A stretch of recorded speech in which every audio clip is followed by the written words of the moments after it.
Hello YouTube, welcome to my channel. In this episode of Sikh military history, we are going to be talking about the Battle of Chillianwala, which occurred in 1849 during the Second Anglo-Sikh War. On a cold January morning, East India Company forces made up of a combination of 60% European and 30% native Purbias, also known as people from the east, and Dogras, people from the Kashmiri hills, the latter of whom had betrayed the Sikhs in the First Anglo-Sikh War, marched across the Jhelum River to attack a Sikh position at Risal. The British drove the defending Sikhs out of the small village of Jalandhar. They had planned to flank the Sikh army. Sher Singh Atariwala marched his army, a force of 30,000 infantry, 65 artillery pieces, and 1,500 cavalry troops, to meet up with and defeat Hugo. It was made up of Sikhs, Pashtuns, Gurkhas, Hindus, and Muslims. Sher Singh marched his army in such a way that he made it impossible for Hugo to flank Sher Singh's positions, forcing the British to make a risky frontal attack.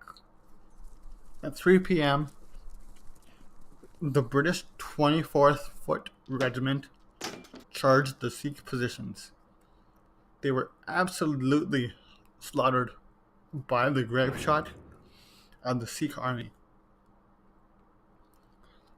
The Queen's colours and insignia were lost in the chaos, which was utterly humiliating to the British.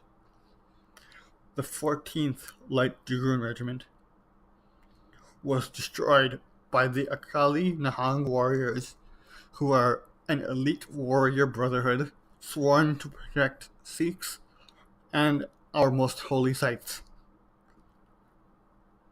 charging on horseback. And the dragoons had to retreat. The British 60th Foot Regiment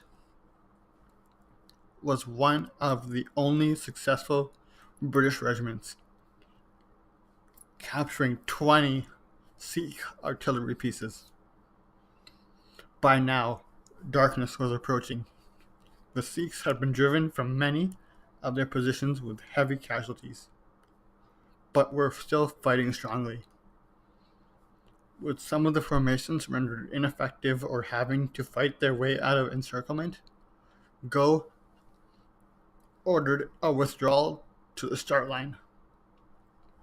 Although his units brought back as many wounded as they could, many of them could not be found in the scrub on the battlefield.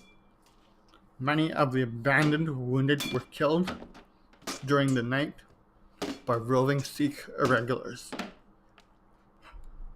Go's retreat also allowed the Sikhs to recapture all but 12 of the guns the British had taken earlier in the day. Both of the armies claimed victory. Since the Sikhs had disengaged first, the British claimed the victory, although they later admitted that the Sikhs missed an opportunity to gain victory. However, the repulse of the British, together with the loss of several guns and the colours of the 24th Foot Regiment and two other regiments, along with the rout of the 24th Light Dragoons, dealt a heavy blow to British morale, and is testament to the tenacity and martial skill of the Sikh army. The Sikhs fought like devils, fierce and untamed. Such a mass of men I have never set eyes on. and as plucky as lions. They ran right on the bayonets and struck their assailants when they were transfixed. Quote by a British observer at the battlefield. At Chillianwala, a British army which had a high European troop component, large number of sepoy regiments, sufficient artillery, and 2 heavy cavalry brigades to ensure that no one could surprise the British army, excellent logistics, little campaign exhaustion, having fought no major battle since the assumption of facilities, failed to defeat the Sikhs. Quote by Major A.H. Amin. Within the British Army, such was the consternation over the events of Chillianwala that, after the disastrous charge of the Light Brigade in the Crimean War, when Lord Lucan remarked, "This is a most serious matter," General Airy replied, "These sort of things will happen in war. It is nothing to Chillianwala." The loss sent shockwaves throughout the British Empire. It caused the British to check their position in the subcontinent. General Gough was relieved of his duties. Thank you for watching.